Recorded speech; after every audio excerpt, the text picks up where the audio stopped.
Olá, meus irmãos e minhas irmãs, a paz de Jesus Cristo.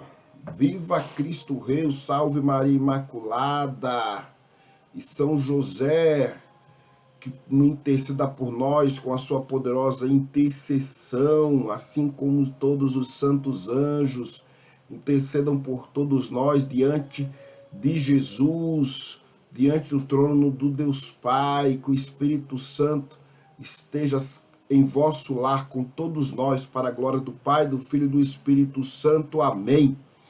Meus irmãos, vamos agora para o último vídeo, isso mesmo, o último vídeo da sexta parte. Esse último vídeo será o quarto bloco desta série, o grande privilégio de sermos cristãos em um mundo que se esquece de Deus. Nesse subtema temos a esperança da igreja em tempo de crise e o título do bloco 4, a esperança eterna, olhando além das circunstâncias presentes. Este é o último vídeo dessa parte 6, tá bom? Posteriormente vamos preparar aí a parte 7, eu acredito que também teremos a parte 8 desta série, que está aí em playlist, não é? Do grande privilégio de sermos cristãos em um mundo que se esquece de Deus. Desde já estou agradecido por quem está acompanhando, lembrando que tudo que eu vos falo é a começar de mim, por experiências próprias também, não é? Vivida, vista, não é? Em todos os sentidos, nesse um pouco mais de 40 anos de existência, tá certo? Então vamos lá, meus queridos e amados irmãos e irmãs. A esperança eterna, olhando além das circunstâncias presentes. A caminhada cristã, ela não termina nas dificuldades que temos durante a nossa existência. Embora enfrentemos lutas, perdas e momentos de sofrimento, a nossa esperança ela está firmada em uma promessa muito maior.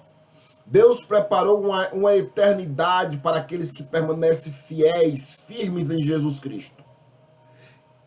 Uma das grandes diferenças da fé cristã para tantas outras é que ela não está limitada apenas ao presente, ao momento. O cristão não vive somente pelo que acontece agora, hoje, mas pela certeza daquilo que Deus prometeu para o futuro.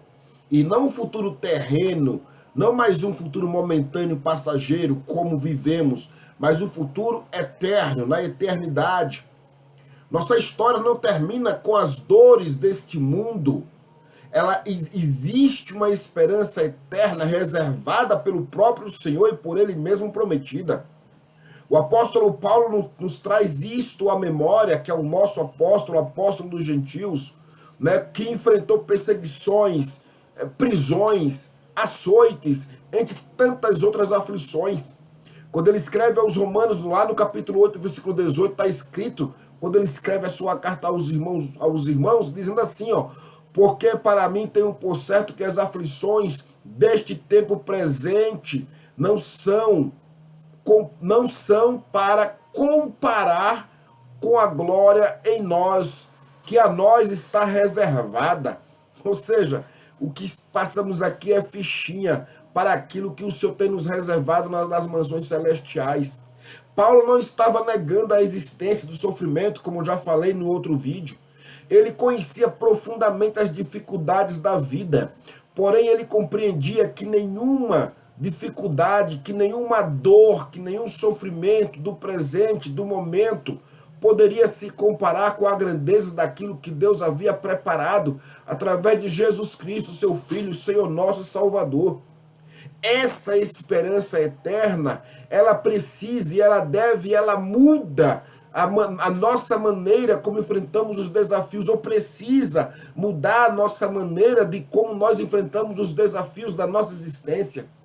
Não significa que deixamos de sentir tristeza ou ignorar as nossas dores, as nossas enfermidades, as nossas dificuldades, o que nos faz sofrer, chorar e gemer. Mas significa que não somos dominados pelo desespero. Sabemos que existe algo muito maior além das circunstâncias momentâneas e temporárias da existência como alma e corpo vivente. O mundo frequentemente, ou o mundanismo, oferece a esperança baseada em conquistas, em riquezas, reconhecimentos ou realizações pessoais, ou em tantas outras coisas que nós vemos. Porém, meus queridos, tudo é passageiro, tudo é efêmero, tudo é momentâneo.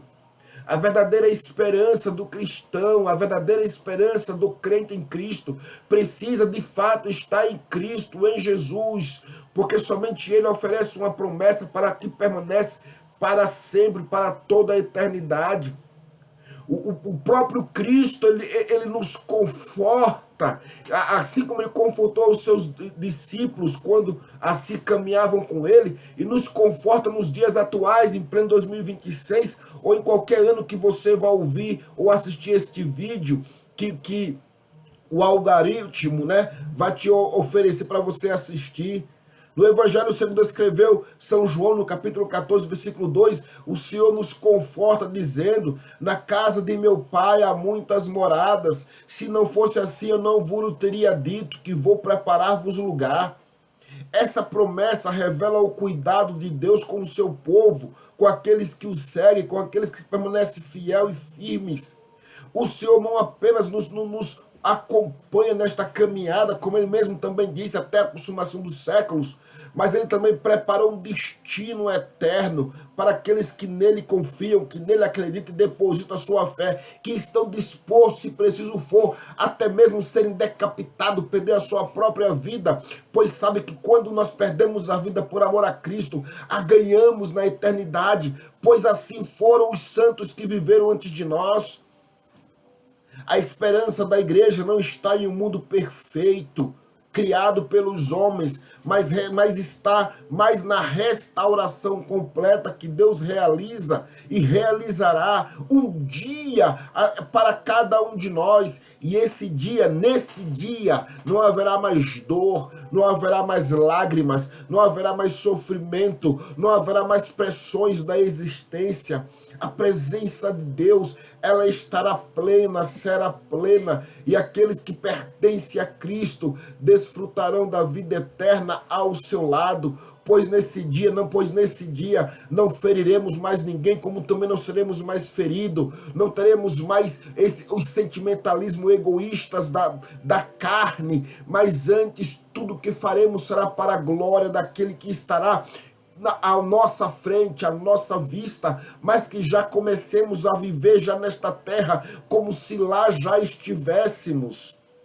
Enquanto aguardamos esta promessa, meus amados irmãos e irmãs, somos chamados a permanecer firme.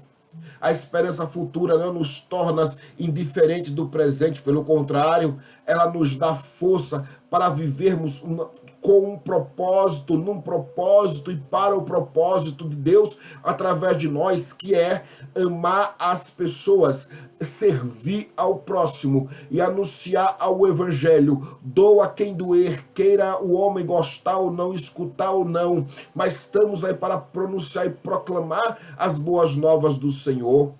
Uma igreja, nós somos e fazemos parte desta igreja, uma igreja que possui esta esperança na eternidade, de eternidade.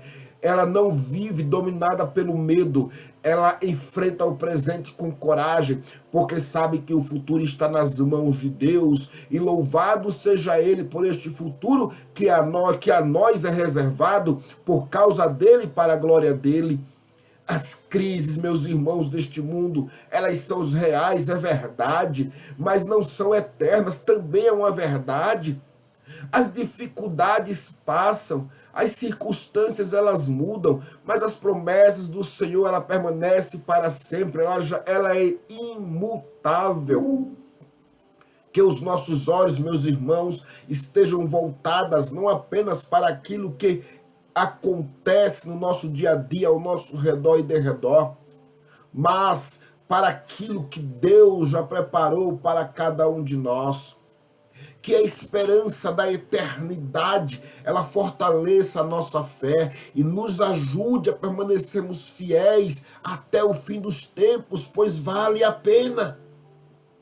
O maior privilégio de ser cristão, meus queridos irmãos, é saber que a nossa vida está segura nas mãos de Deus, tanto no presente quanto na eternidade. E este é o privilégio, ou um dos privilégios, de sermos cristãos neste mundo que se esquece de Deus. Deus abençoe a todos e vos guarde. E até a próxima parte, a parte 7 desta série do privilégio, do grande privilégio de sermos cristãos em um mundo que se esquece de Deus. Deus vos abençoe e vos guarde. Em nome do Pai, do Filho e do Espírito Santo. Amém.